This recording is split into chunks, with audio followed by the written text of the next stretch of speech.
Tips নিতে চাই। কারণ এই ধরনের অনেকেই প্রশ্ন করেছিলেন। অনেকে হয়েছে এরকম গ্রিন কার্ড দিয়ে আবেদন করেছেন সন্তানের জন্য, সন্তান বিয়ে করে ফেলেছে।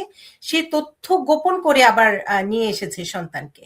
তারপর আবার ওই সন্তানের একটি বাচ্চা ছিল, যেহেতু বিয়ে হওয়ার পরে সে বাচ্চাকে যখন আনতে যায় তখন আর আনতে পারে না। মানে এই যে কমপ্লিকেটেড সিচুয়েশন তৈরি হয়, সেই বিষয়টি দৃষ্টি আকর্ষণ করে আপনার কাছ থেকে একটু আমি টিপস চাই। ধন্যবাদ। এটা অনেকে আছেন, যেমন ধরেন আমি বলি ক্যাটাগরি ওয়াইজ যদি যাই, অনেকে ভাই বোনের জন্য অ্যাপ্লাই করে। ভাই বোনের জন্য অ্যাপ্লাই করলে এখানে নেফিউ বা ভাইনা রেঙ্গা থাকতে পারে। তো ওরা যখন আন্ডার 21 পর্যন্ত চাইল্ড হয়, তারা আসতে পারে। আবার অনেকে কি করে এখানে বিয়ে করে 21 এর প্লাস হয়, বাট সিএসপি এর ক্যালকুলেশনে আনমেরিড থাকতে হয়। ওরা করে কি বিয়ে করে আসার পরে ওরা অ্যানাউন্স করে না বা স্বীকার করে না যে দে আর ম্যারিড।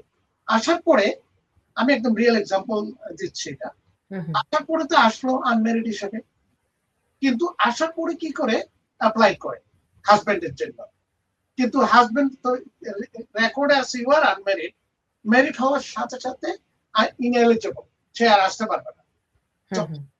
অ্যাপ্লাই করার পরে ওর কাছে ভিসা তো ডিনাই করে, প্লাস ওর গ্রিন কার্ড ক্যান্সেল করার জন্য রিমুভাল প্রসিডিং এ নিয়ে আসে। এরকম আমাদের অনেক কেস পেন্ডিং আছে, আমরা এখনো করছি। কারণ at the time of entry যখন মেরিট হয়ে যায় ইউ আর ইনএলিজিবল এই ক্যাটাগরিতে। তো সুতরাং F4 ক্যাটাগরিতে যারা চাইল্ড হিসেবে আছে, বিয়ে করার পরে যদি গোপন করে আসার পরে যদি ধরা পড়ে, ওদের গ্রিন কার্ড ক্যান্সেল করার জন্য প্রসিডিং আনতে পারে ইউএস গভর্নমেন্ট, এবং আনবে, এটা ধরে রাখতে পারে।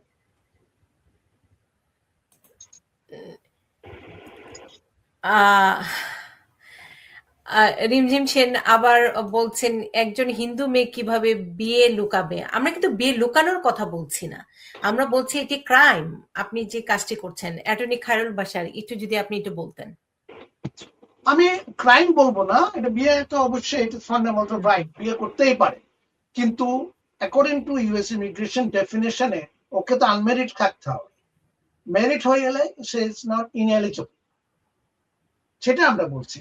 এখন আপনি যদি বিয়ে করার পরে ইন্টারভিউতে যাওয়ার পরে আমি আনমেরিড, তাহলে ইউ আর মিসরিপ্রেজেন্টিং, আপনি মিথ্যে কথা বলছেন। এখন পরে যদি আসার পরে কোনো কারণে সেটা যদি ইউএসসিএস বা ইউএস ইমিগ্রেশন যদি ধরতে পারে, তাহলে আপনার গ্রিন কার্ড ক্যান্সেল করার জন্য প্রসিডিং আনতে পারে, সেটা আমরা বলছি।